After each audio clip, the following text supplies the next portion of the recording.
economically, but that hasn't happened. BaBy just getting tanks in a defensive spot, expecting a drop. I pretty much assume as soon as he spotted Overlord speed, he was like, there's going to be a drop coming on me. So he's being very careful just in case that happens. Jaedong, meanwhile, does have his third base up, and mining is on the way for a hive already. Spire up as well, coming up. Meanwhile, Overlord going to fly inside, try to act as a spotter, going to get instantly taken out.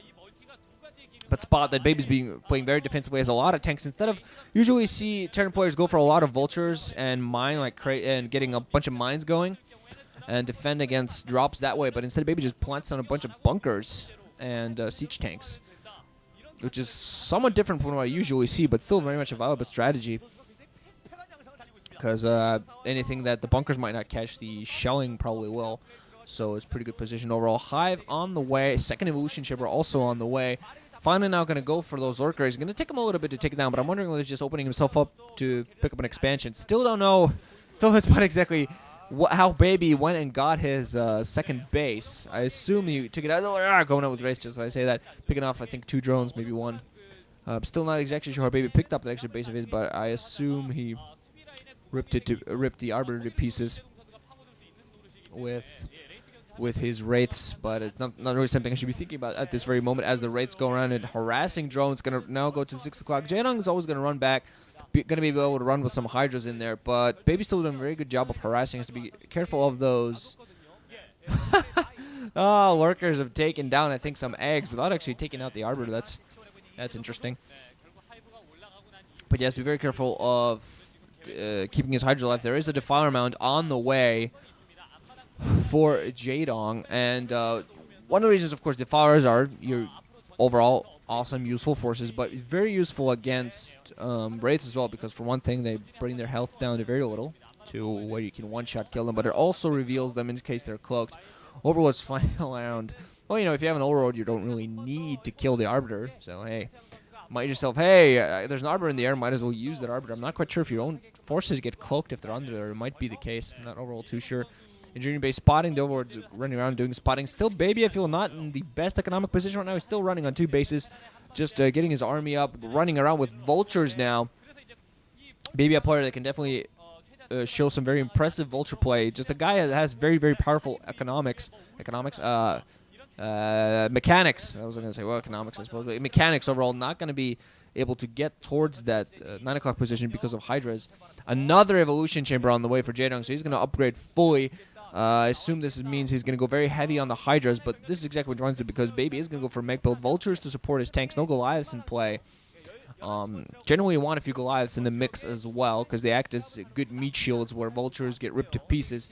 You need some decent meat shields for your tanks, and the Goliaths do a little bit. You use mostly more vultures against Protoss, but you want to use a bit. Get some Goliaths in the mix as well against the zerg play. Our Defiler's out in the field for Jaedong now. Still no real big battle going on. Raid still being annoying, picking off Overlords. So Jaedong at the very least not managing to get the sizable army that he might want to.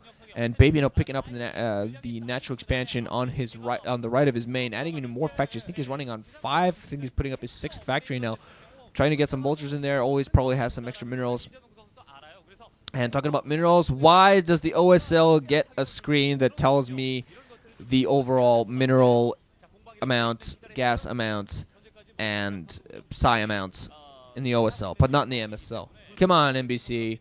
What's the deal? Come on.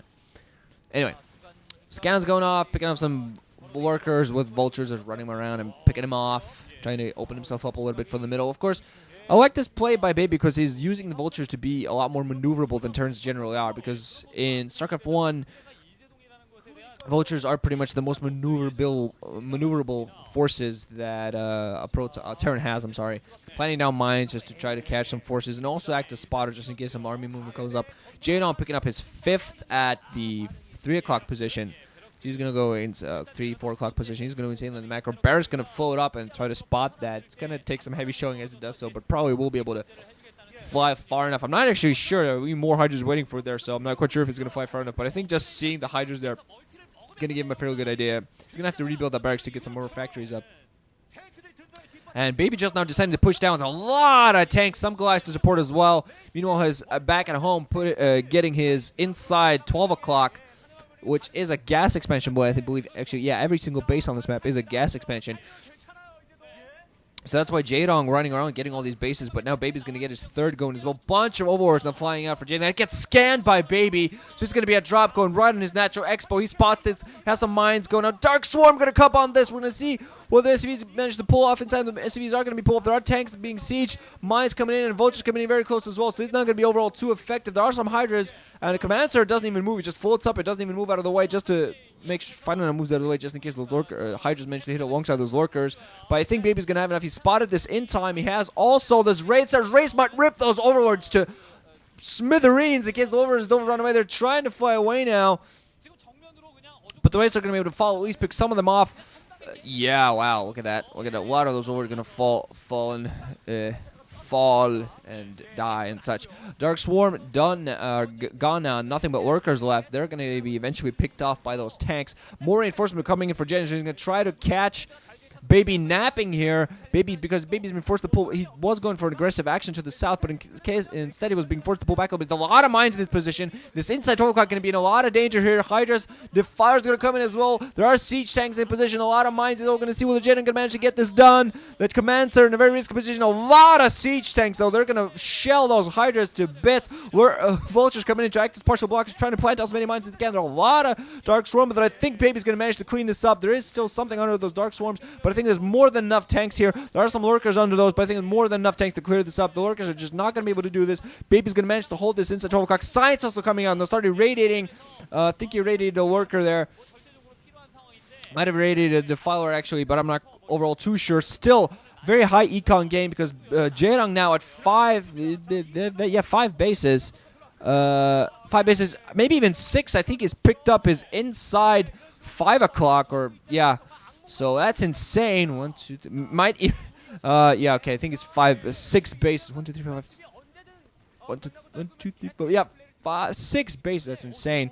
Sorry, looked at the minimap there. Missed an explosion. Looked at the minimap to count.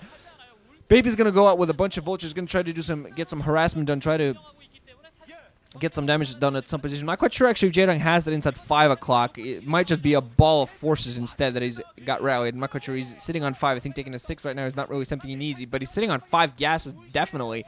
That's an awesome position for a Zerg to be in. He's pumping a bunch of Hydras, bunch of Lords. He's going to actually move up north just as BaBy was moving south with a bunch of tanks. Gets a nice Plague off.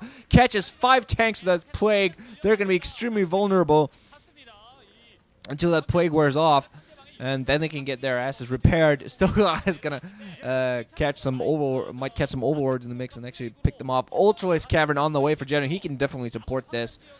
On 5 gas, kidding me? Okay, he does not have the inside 5 o'clock. I can spot that on the map now, but he has 5 bases, 5 gas going. Very good position for a Zerg to be in. BaBy, he lost a lot of mining at the 1 o'clock natural and the inside 12 o'clock, but overall is still in a good position, still mining again. Lorca's going to move in north by Jaedong. Dark Swarm managed to come off, but I don't think he really managed to plant anything under the Dark Swarm. One single Lorca that should be dying. Some of the tanks are going to get picked off though. BaBy going to be forced to move back north again. Is this going to be a revenge for Jaedong today or not? I am uber excited to find out, folks, because I have no idea. I always feel very weird when I cast in the middle of a game. It feels like something's wrong. Like if it's not total darkness around me, it's like, oh god, I feel so off. I feel so wrong. I feel so filthy. BaBy, meanwhile, going to move towards that 9 o'clock. Finally, some aggressive action. He has to snipe some of these bases. 9 o'clock, very vulnerable position. Going to start irradiating the Hydras. Oh, irradiating the Hydras when the Hydras in the group, damaging everything around. The Hydras killing their own as they force. And also going to go a drop for this 3 o'clock position. Going to go with tanks and vultures. This is a very vulnerable position from there. There are some overlords there and a few forces. I'm not really sure what the overlords are supposed to do, but planting mines. That base probably going to go down. The 9 o'clock might get saved, though. Nothing but Goliath and a bunch of science also there, but there is a Nidus Canal, so a bunch of lurkers are coming. There are some tanks on the low ground going to shell everything that comes in close. Goliath is going to go on the ramp and try to defend as the Zerglings and the lurkers are coming, but I think the tanks... Nice Plague, though, hits the tanks yet again. Caught a huge grouping of tanks. Meanwhile, the 3 o'clock gets cleaned up by Jaedong. Wow, nice Zerglings coming in.